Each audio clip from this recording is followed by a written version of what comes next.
Je rigole déjà parce que je sens que le titre de la vidéo et la miniature vont être à mourir de rire. Bref, je suis de retour. Voilà, hein, comme vous pouvez le voir, le retour de la caméra. Les vacances sont finies et j'ai énormément de choses à vous dire. Je suis toujours malade, bien évidemment. Donc, juste avant, une toute petite introduction. Je suis désolé pour la qualité des vidéos durant toute cette semaine qui était médiocre comme pas possible. C'est plus ou moins de ma faute, c'est-à-dire que j'enregistre sur le même logiciel, et cetera, et puis quand je balance la vidéo sur YouTube, un coup sur deux, YouTube ne prend pas le son. Voilà. Donc quand je termine la vidéo, que je vais dans mon dossier et que j'écoute, j'entends ma voix et quand je la mets sur YouTube, elle n'y est plus. Donc c'est de la faute de YouTube, techniquement. Sauf que c'est aussi un petit peu ma faute parce que avant d'appuyer sur publier, je peux visualiser la vidéo, chose que je n'ai pas faite. Voilà, hein, je faisais les vidéos un peu tard, on rentrait de la plage, etc. J'avais bu quelques bières. J'avais pas trop le voilà, hein, j'avais pas trop le temps, hein, tu compris. Donc bref, je m'excuse, je suis vraiment, vraiment malade encore, pour le coup. Donc je m'excuse pour la qualité des vidéos, surtout du son qui était, nul. C'est-à-dire que vous cliquez sur la vidéo, il y a pas de son, c'est, enfin, il y a même pas ma tête qui fait genre, voilà, je parle, il y avait rien du tout, donc catastrophique. Donc j'étais obligé de reprendre la vidéo pour la compresser sur un truc, et cetera, pour la rebalancer. Bref, maintenant ça va refonctionner. Fin de la parenthèse, voilà. Donc, ce que j'ai à vous dire, on va parler de mon séjour à Bali. Donc Bali, qui est une île en Indonésie. Si je dis pas de bêtises, il y a plus de 10 000 îles en Indonésie. L'Indonésie qui est un pays musulman. Voilà. Pardon. Donc, j'ai vécu une semaine, pour la première fois de ma vie à 32 ans, dans un pays musulman. Alors, bien évidemment, il y a plus d'une cinquantaine de pays musulmans dans le monde. Il y a des pays musulmans où je foutrais jamais les pieds, l'Afghanistan, l'Algérie, par exemple, et des pays musulmans comme l'Indonésie. Je me suis dit, en vrai, pourquoi pas, ça pourrait être intéressant. Il y a des pays qui m'intéressent, vraiment pour le coup, et des pays que je trouve inintéressants. J'ai le droit, hein, j'ai quand même le droit de trouver des pays intéressants, et d'autres pas du tout. Hein. Bordel, j'ai le droit, comme dirait l'autre. Donc, je vais vous raconter ce qui s'est passé à Bali. J'ai tout un tas d'histoires. Certaines histoires, je pense même pas que je peux les raconter sur YouTube parce qu'il y a moyen que je me prenne un, un strike. J'en parlerai sûrement sur Twitch. Il n'y aura pas de Twitch ce soir. Je suis fatigué, je suis encore un petit peu malade. Demain, il y aura un Twitch. Voilà. Pour ceux qui sont sur le Twitch tous les soirs, encore une fois, je vous remercie. On se retrouve demain. Voilà, c'est sûr à 99,9% des cas. Mais ce soir, je pense que je vais me reposer. Donc, il y a certaines histoires que je vais vous raconter, d'autres que je peux même pas vous raconter. Mais d'abord, je vais commencer par les bons points et surtout les mauvais points. Alors, très concrètement, Bali, j'ai beaucoup de bons points et un mauvais point. Le souci, c'est que le mauvais point est tellement important pour moi. En fait, c'est tellement quelque chose de... C'est tellement un... J'ai fait un anglicisme, c'est tellement un red flag, c'est tellement... Voilà, c'est que je peux pas passer outre, en fait, que j'ai passé des très bonnes vacances, hein, c'était génial, etc. J'ai rien à redire, mais je pourrais pas y vivre à cause de ce problème. Donc les bons points, les gens, déjà. Les gens, j'ai jamais vu des gens si gentils, enfin ça fait un peu cliché de dire ça, hein, mais vraiment les gens hyper gentils, hyper souriants, ils sont toujours là pour t'aider, etc. Même plus qu'au Vietnam. Alors, au Vietnam, ils sont hyper sympas, hein, vraiment, mais les Vietnamiens sont hyper cool. Alors attention, hein, tu peux toujours tomber sur un con. Voilà, des cons, il y en a partout. Tu peux faire une fois une mauvaise rencontre, ça veut pas dire que tout le pays est comme ça. Voilà, mais tous ceux que j'ai rencontrés, c'était des amours. Au Vietnam, mais à Bali, je sais pas, il y avait vraiment un délire sur le sourire, et cetera. Alors est-ce que c'était un faux sourire? Je ne sais pas, mais vraiment et non, je pense même pas, parce que vraiment très généreux, et cetera. Dès le premier jour, il nous est arrivé une galère avec mon pote, c'est-à-dire qu'on a crevé. Bon bref, ils ont fait des pieds et des mains pour nous aider, et cetera. On a payé que dalle. Bref, vraiment hyper sympa. La bouffe, la bouffe, génial. En plus, moi qui aime manger épicé, au Vietnam, ils mangent pas du tout épicé. Alors, la bouffe vietnamienne, c'est génial, hein, que ce soit banh mi, le feu, ban seo, etc. Bon, je vais pas faire la liste, mais c'est vraiment très bon. Mais vraiment, moi, j'aime quand c'est épicé. Et là, franchement, ça m'a régalé. Très épicé. Donc, pour ceux qui aiment pas trop épicé, bon, tant pis. Alors, juste, je coupe, j'ai ouvert X, je suis tombé sur ça. Voilà, hein, c'est pas... Mais vraiment, j'ai ouvert X, je suis tombé sur ça, donc je pense que ça c'est la prochaine vidéo parce que je sens qu'on va rigoler, mais ça n'a rien à voir avec cette vidéo. Voilà, donc on continue. Donc, les gens, hyper cool, la bouffe, hyper bonne, c'est un peu moins diversifié que le Vietnam. C'est très bon, mais c'est un peu moins diversifié. C'est-à-dire qu'au Vietnam, il y a vraiment plusieurs plats très locaux, ils sont très fiers de leurs plats, etc., à juste titre. Hein, nous, on est très fiers de notre gastronomie, c'est normal. Eux, ils sont très fiers de leurs trucs locaux, etc. C'est normal, c'est cool. À Bali, il y a des trucs très locaux. Alors, aussi, il y a un petit truc à dire, c'est que Bali, c'est ce que mon pote m'a dit, hein. J'ai pas fait, mais j'aurais peut-être dû vérifier avant, mais je crois qu'il a raison, c'est que Bali, c'est quand même plus hindou que musulman. Alors, il y a des femmes, il y a beaucoup de femmes voilées. Quand je suis arrivé à l'aéroport, dès que je suis sorti de l'aéroport, il y a eu l'appel à la prière, etc. Donc, c'est quand même musulman. Mais il y a des îles vraiment, voilà, c'est musulman, hein. Là où est-ce que mon pote habite, je sais plus où c'est, il n'y a pas d'alcool, il n'y a pas de porc, etc. Jakarta, qui est la capitale, très musulman, pareil. Bali, c'est un peu plus hindou, je crois. Donc tu peux trouver du porc, etc. D'ailleurs, il y avait une spécialité, c'est le babigoulin, je crois de mémoire. C'est du porc hyper bon, vraiment hyper bon, avec du riz, etc. Bon, tout ce qui est riz en Asie, ils en bouffent, ça c'est partout pareil. Mais donc vraiment, les gens, la bouffe, bon, ça va parler peut-être qu'aux mecs, mais les femmes, très jolies, bien sûr. Alors, les Vietnamiennes sont beaucoup plus... Enfin, attention, ça c'est moi, c'est les goûts et les couleurs, mais je trouve que les Vietnamiennes sont beaucoup plus jolies. Je trouve que les Vietnamiennes sont les femmes asiatiques les plus belles en Asie. Voilà, très concrètement. Après, c'est mes goûts, hein. Peut-être que quelqu'un va dire que c'est les japonaises, d'autres que c'est les chinoises. Je dis mes goûts, en fait. C'est pas un jugement de valeur, ça veut pas dire que l'autre, ah non, je te regarde pas, etc. Voilà, je trouve juste que les Vietnamiennes sont magnifiques, c'est tout. Mais voilà, en Indonésie, les femmes sont très belles aussi. Donc les femmes, etc. Ensuite, c'est pas cher. Par contre, c'est touristique. Donc si tu vas dans des endroits locaux, si tu manges comme les locaux, ça va te coûter 2 euros le repas, parfois même moins. Une fois avec mon pote, on s'est arrêté, il a pris des petites brochettes de porc avec une sauce cacahuète. Ça lui a coûté 1 euro. Voilà. Bon, après, c'était pas un plat énorme, hein, c'était pas un pot-au-feu, mais pour 1 euro, tu manges, en fait. Après, comme c'est touristique, t'as des endroits où là, tu raques. Hein, on s'est fait un beach club, le Fins, pour ne pas le citer. Là, c'est hyper touristique, t'as aucun locaux. T'arrives, t'as une Ferrari, t'as une Lamborghini comme déco. Dès que tu commandes une bonne bouteille, t'as des mecs torse nu qui arrivent sur une Harley Davidson. T'as des meufs à moitié à wab qui portent des trucs. Enfin, c'est n'importe quoi, tu vois.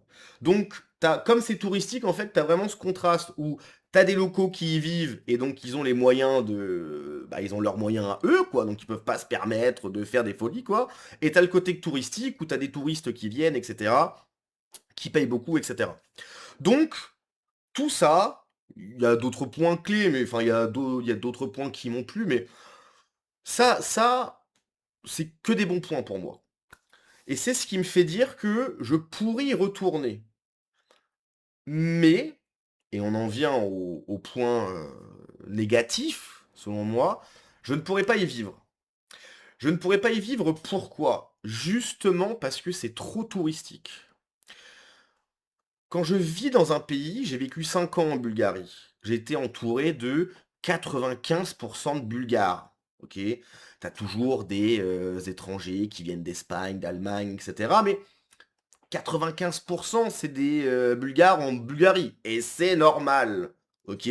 Des Bulgares en Bulgarie. Waouh! Incroyable. Hein? C'est normal. Au Vietnam, je suis entouré de 95% de Vietnamiens. Et c'est normal. Et d'ailleurs, c'est pour ça que je ne vis pas en France. En France, il n'y a pas 95% de Français. Hein, tu sors dehors, tu dis, bah non, il n'y a pas de... Voilà, moi je ne suis pas entouré de Français là. Que font ces gens en France là? Bah ils habitent là. Bah non, mais c'est pas normal en fait. Donc moi je reviendrai vivre en France, je vais venir vivre en France quand il y aura les Français. Voilà, moi je veux vivre dans un pays entouré de personnes, voilà, qui sont du pays en fait. Je veux vivre avec les locaux. Hein. Si je veux voir des Africains, je vais en Afrique. Ok? Si je veux voir des Maghrébins, je vais au Maghreb. Voilà. Si je vais en France, je veux voir des Français. Hein, tu m'as compris.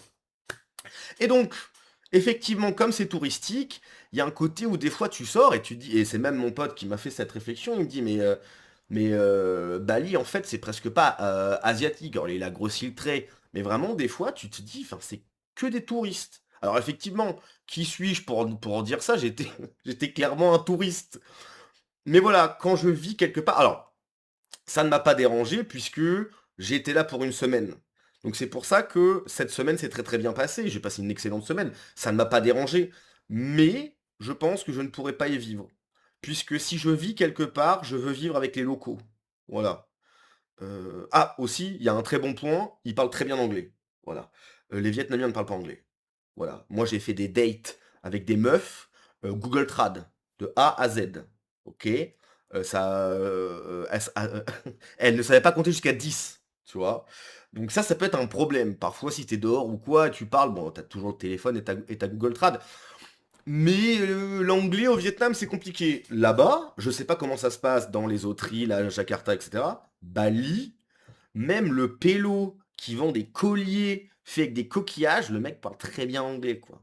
Tout le monde parle très bien anglais. Alors, est-ce que parce que c'est touristique et donc du coup ils doivent s'adapter, etc. Peut-être. N'empêche que, in fine, ils parlent anglais. Et ça, c'est un bon point. Donc, on revient sur le mauvais point et je vais surtout cibler quelque chose. Vous allez voir, c'est là que ça va être rigolo. Euh, Comme c'est touristique, bon, bah, t'as des Russes, t'as d'autres personnes qui viennent de pays asiatiques, t'as des Chinois, etc. Tu des Allemands, et puis, voilà, il y a ce fameux tourisme, hein, voilà.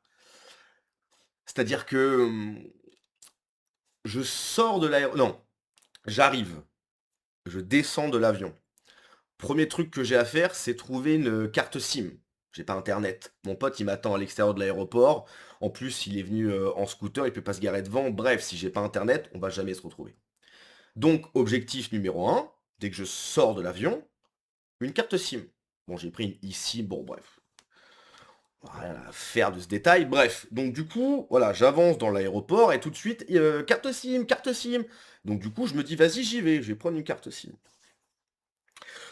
Je parle en anglais avec la meuf, elle me dit tu veux quoi? Je lui dis bah écoute, je suis là pour une semaine, j'ai pas besoin d'un gros truc, passe-moi un truc convenable, et puis ça va très bien le faire. Elle me dit ok, passe-moi ton passeport, attends là, et mon collègue il va s'occuper de toi. Je dis ok. Donc j'étais de très de bonne humeur. Alors j'étais sur mon téléphone en train d'essayer de capter la Wi-Fi de l'aéroport, etc. Comme c'était bientôt la fin de l'aéroport, je captais que dalle, bref. Donc j'étais content d'être là, un petit peu en stress, etc. Mais bon, ça va, tu vois. Donc je suis sur le comptoir, etc. Et puis, à côté de moi, il y a deux mecs qui parlent.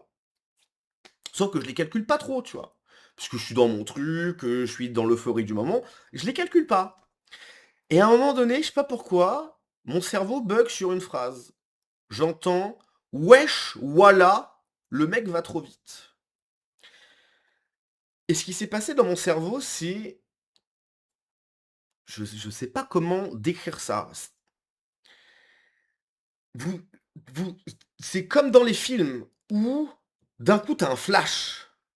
J'ai eu un flash. Genre, j'ai entendu cette phrase, et déjà, tout de suite, ce que je me suis dit, c'est: attends, j'ai à moitié compris. Est-ce que c'était du français ou c'était quoi? Et là, tout de suite, j'ai ouvert les yeux comme ça, et j'ai eu un flash. Et c'est comme quand tu te souviens d'un cauchemar que t'as eu il y a longtemps. Tu vois? Tu sais pas pourquoi, t'es là, t'es en train de marcher, etc. T'es en train de faire ton truc, et t'as un flash, et tu te souviens d'un cauchemar. J'ai vécu ça. Ça fait 6 ans que je suis parti de France, parce qu'il y a de moins en moins de Français et que c'est inintéressant du coup. Et ça fait 6 ans que j'ai pas entendu cette phrase. Ça faisait 6 ans que je n'avais pas entendu wesh, voilà, et je sais pas quoi derrière. Ah donc, du coup, je tourne à moitié la tête, je regarde les gars et je me dis, bah oui, c'est. Oui, c'est. Oui, c'est. Oui, oui, c'est. Oui, oui, c'est les chances pour la France, quoi. Et donc là, je me suis dit, 14 heures d'avion séparent la France. Alors déjà, ces gens ne devraient même pas être en France. Hein, mais bon, hein, le droit du sol, je sais pas quoi, c'est des Français, voilà. Alors donc quand tu les interroges si tu préfères ton pays d'origine, ou la France, oh bah mon pays d'origine, la France c'est nul, etc. Par contre, quand c'est pour voyager, hein, c'est bien sympa d'avoir le passeport français, puisque le passeport du pays d'origine, généralement, hein, tu vas pas très loin avec, voilà. hein. Je rappelle que le passeport français, je crois, c'est l'un des 5 meilleurs passeports. Tu peux voyager absolument partout, tu peux avoir des visas hyper facilement, et cetera, et cetera. Voilà, hein, donc ça n'aime pas la France, mais quand c'est pour voyager, hein, le passeport, il fait plaisir. Bref, c'est un autre débat.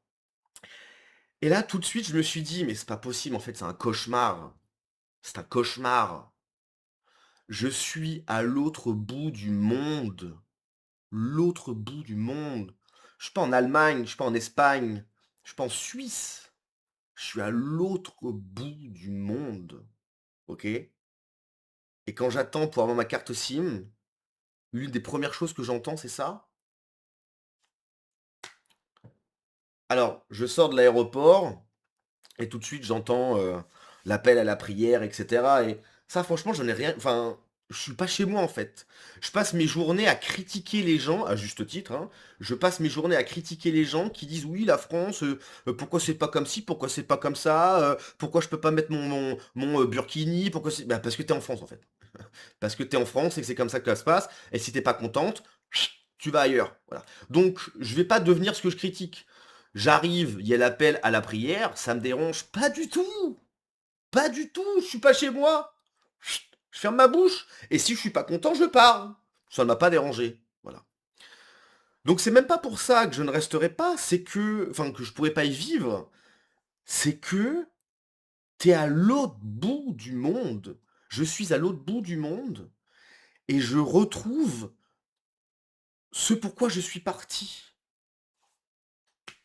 Alors, on peut se dire: «Bon, tu pas de chance», tu vois?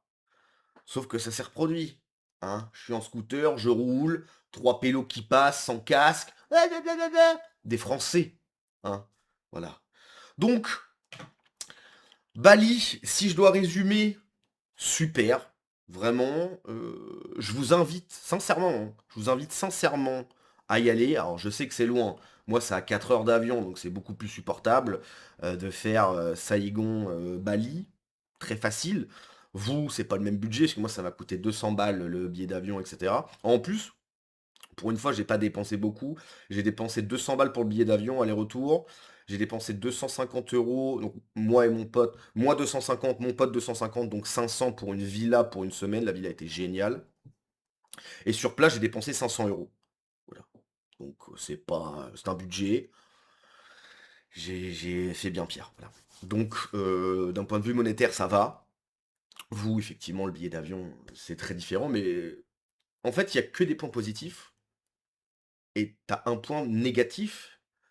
Mais si tu veux, tu as des points en fait, si tu fais la balance, tu as des points positifs qui font, 5 kilogrammes. 5 kilogrammes, 5 kilogrammes, 5 kilogrammes, 5 kilogrammes et tu as un point négatif qui fait 1 tonne. Donc au niveau de la balance, si tu veux, c'est pas possible et je me rends compte à quel point alors je vais pas développer le propos parce qu'on est sur YouTube et ça peut vite glisser, mais je me rends compte vraiment à quel point c'est plus possible pour moi. C'est épidermique, c'est épidermique. J'ai vraiment le poil qui s'hérisse. C'est épidermique. Donc voilà, je suis de retour, pas pour vous jouer un mauvais tour. Je suis carrément en retard, je suis désolé. Je suis désolé aussi, bon, je vais pas me répéter, je suis désolé pour la qualité, des vidéos, et cetera. Ça reprend normalement à partir de maintenant. Les vidéos vont sortir à la suite là. Et puis demain, ça reprend normalement. Et bah, suivez-moi sur Twitch. Voilà, on terminera là-dessus. Allez, je vous remercie, à la prochaine. Ciao.